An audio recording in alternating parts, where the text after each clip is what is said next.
전한 복음입니다. 주님 영광 받으소서.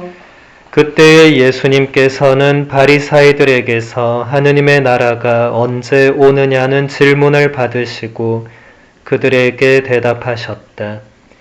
하느님의 나라는 눈에 보이는 모습으로 오지 않는다. 또 보라 여기에 있다. 또는 저기에 있다. 하고 사람들이 말하지도 않을 것이다. 보라 하느님의 나라는 너희 가운데에 있다. 예수님께서 제자들에게 이르셨다. 너희가 사람의 아들의 날을 하루라도 보려고 갈망할 때가 오겠지만 보지 못할 것이다. 사람들이 너희에게 보라 저기에 계시다. 또는 보라 여기에 계시다 할 것이다. 그러나 너희는 나서지도 말고 따라가지도 마라. 번개가 치면 하늘 이쪽 끝에서 하늘 저쪽 끝까지 비추는 것처럼 사람의 아들도 자기의 날에 그러할 것이다. 그러나 그는 먼저 많은 고난을 겪고 이 세대에게 배척을 받아야 한다. 주님의 말씀입니다. 그리스도를 참여합니다. 찬미 예수님. 예수님.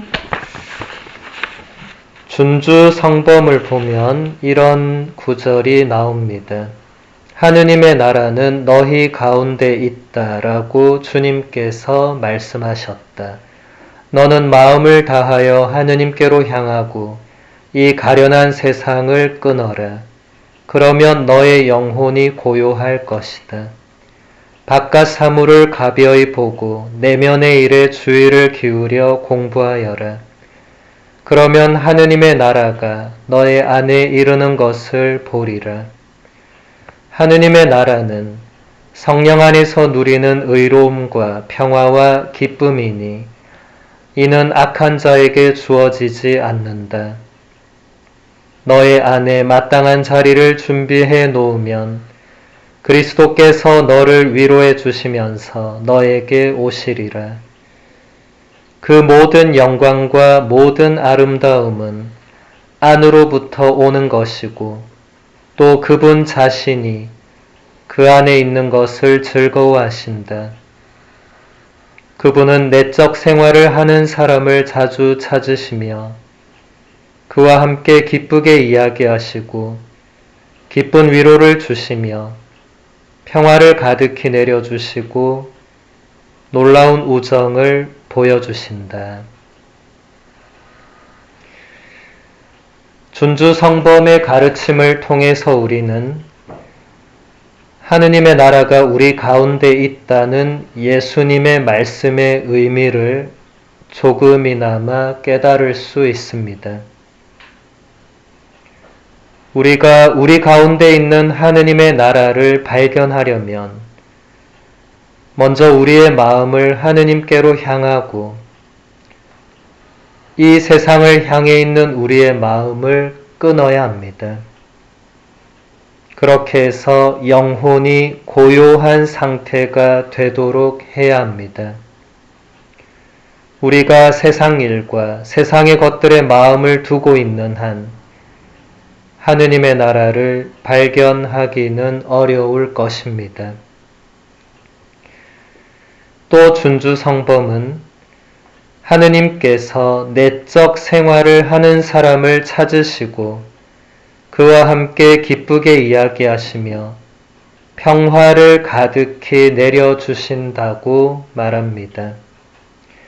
우리 가운데 있는 하느님의 나라가 내적 생활과 깊이 관련되어 있다는 것입니다. 다시 말해서 하느님의 나라는 외적으로 보이는 무언가가 아니라 우리의 내면에서 발견할 수 있는 무언가라는 것입니다. 우리 내면이 욕심과 시기와 질투와 분노, 화와 미움 같은 것들로 가득 차 있다면 그 안에서 하느님의 나라를 발견할 수는 없을 것입니다. 내적 생활은 반드시 기도와 연결됩니다. 기도하지 않는 사람은 내적 생활을 할 수가 없으며 그 말의 의미도 전혀 알지 못할 것입니다. 요한 클리마쿠스 성인은 이렇게 말했습니다. 본질적인 특성으로 볼 때 기도는 영혼이 하느님과 나누는 대화이고 그 효과의 측면으로 볼 때는 세상의 보존이며 세상이 하느님과 화해하는 것입니다. 그리스도인에게 기도는 내적 삶의 표현으로 말하자면 호흡과도 같은 것입니다. 기도를 한 문장으로 정의하기는 쉽지 않으며 대략적인 의미가 몇 가지 있습니다. 기도에 대한 그리스도교 전통을 찾아보면 잘 알려진 세 가지 의미가 있습니다. 그것은 바로 하느님께 청하는 것, 정신의 상승, 하느님과 대화를 나누는 것입니다. 기도를 통해서 우리는 하느님과 통교를 이루며 이것은 무엇보다도 먼저 그분께 무언가를 청하는 행위로 표현됩니다.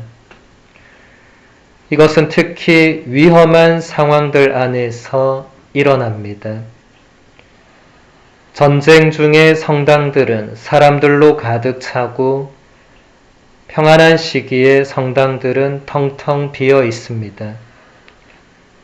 만일 우리가 오직 필요한 경우에만 성당을 찾아온다면 이것은 하느님의 위엄을 떨어뜨리는 것이 아닐까요? 관상을 깊이 하는 사람들은 교리 교육에서 하느님을 향한 정신의 상승이라고 표현되는 의미를 선호해 왔습니다. 이것은 원래 고대 철학자 플라톤이 의도했던 것과 같은 철학적 의미 가운데 하나였습니다. 플라톤에 따르면 단순한 사람들은 오직 물질적인 재미들에만 집중하고 정치인들은 사회가 요구하는 것들에 몰두하지만 더 좋은 길은 정신적인 근본 가치, 특별히 하느님께 전념하는 것입니다. 교부들의 시대에 관상에 관한 훌륭한 사상가 중에 한 사람이 있었는데 에바그리오라는 성인이었습니다. 그 성인은 우리에게 가능한 한 최대한 자주 하느님을 향하여 정신을 상승시킬 것을 권했습니다. 그러나 우리는 우리 하느님이 단지 우리가 생각하는 드높은 이상이기만 한 것이 아니라 무엇보다도 우리와 이야기를 나누시는 아버지라는 사실을 잊어서는 안 됩니다.